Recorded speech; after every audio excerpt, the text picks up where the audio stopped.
नमस्कार और Zareen international television के प्रिय दर्शकों का स्वागत है।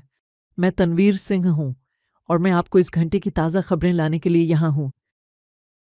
गुलबुद्दीन हिकमतयार, अफगानिस्तान की इस्लामी पार्टी के नेता का कहना है कि दुनिया टकराव और बहुध्रुवीयता की ओर बढ़ रही है और अफगानिस्तान गंभीर खतरों का सामना कर रहा है। उन्होंने ईद उल अजहा के मौके पर अपने ईद संदेश में जो कुछ घंटे पहले जारी किया गया कहा, कुछ लोग बगराम बेस को जातीय बनाने की बात कर रहे हैं और कुछ अन्य दश्ते लीली की पुनरावृत्ति की।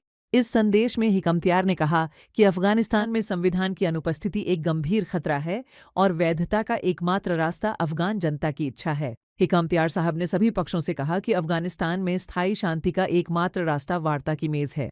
अफगानिस्तान की इस्लामी पार्टी के नेता ने यह संदेश काबुल से जारी किया है।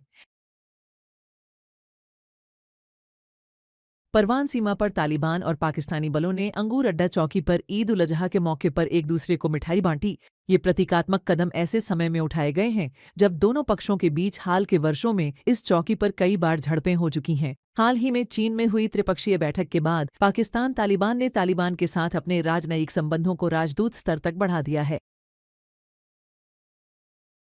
तालिबान के गृह मंत्रालय ने काबुल शहर के कंपनी इलाके के लैला ओमी बाजार में आग लगने की पुष्टि करते हुए बताया है कि इसका मुख्य कारण बिजली का चार्जर था।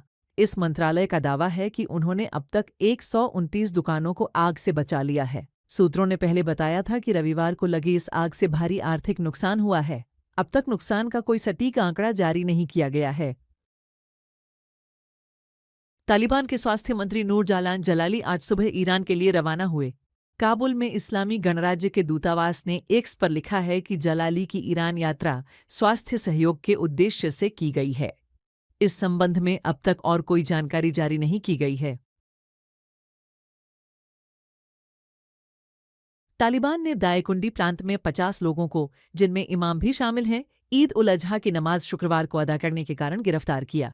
स्थानीय सूत्रों का कहना है कि इन लोगों को दायकुंडी के केंद्र और अश्तरली जिले से गिरफ्तार किया गया है। सऊदी अरब के आधिकारिक कैलेंडर के विपरीत ईद समारोह आयोजित करने के तालिबान के कदम ने लोगों के बीच संवेदनशीलता पैदा कर दी।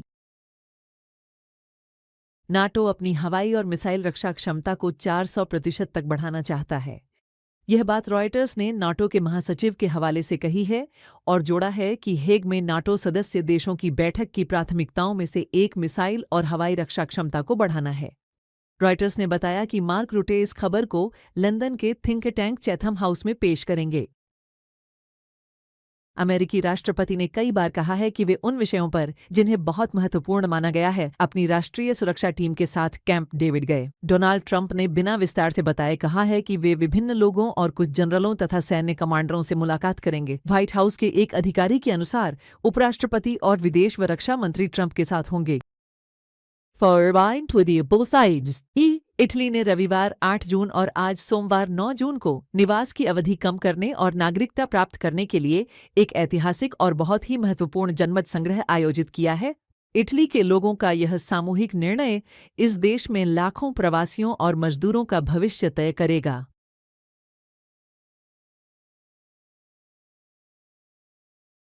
आपके निरंतर समर्थन के लिए धन्यवाद।